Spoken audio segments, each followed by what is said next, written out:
In today's video, I'm going to teach you how to add or customize a default fallback intent in Dialogflow, which is the intent that handles anything your bot doesn't understand.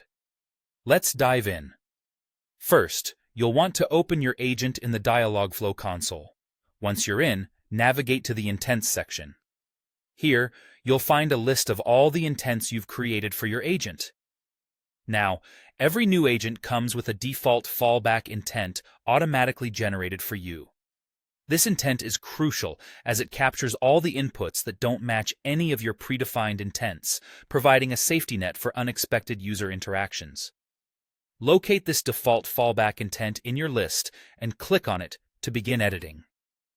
Once in the editing view, focus your attention on the Responses section.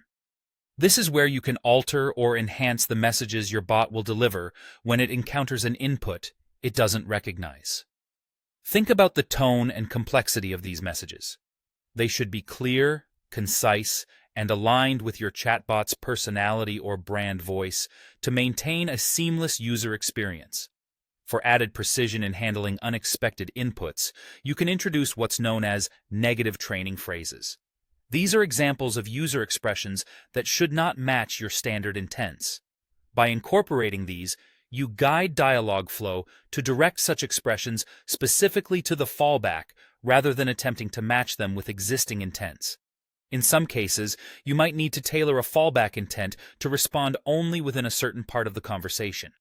To achieve this, look towards the menu located next to the Create Intent button, represented by 3 vertical dots. Click on this menu and choose Create Fallback Intent. With this option, you can set an input context. This is the conversation state in which your fallback will activate, making it highly adaptable based on the flow of dialogue. Once you've crafted your messages and made any necessary adjustments, don't forget to save your changes. This ensures that all the modifications you've made are applied and ready to go. Testing is essential to guarantee your fallback intent works as expected.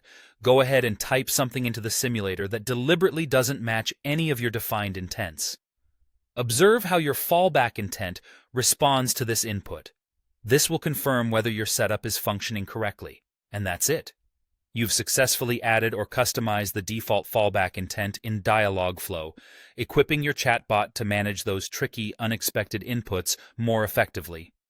This is a significant step towards creating a robust conversational agent. In our next video, we're going to delve into setting up scoped fallback intents for different parts of a conversation, which will offer even more control over user interactions. Thanks for watching, and see you next time.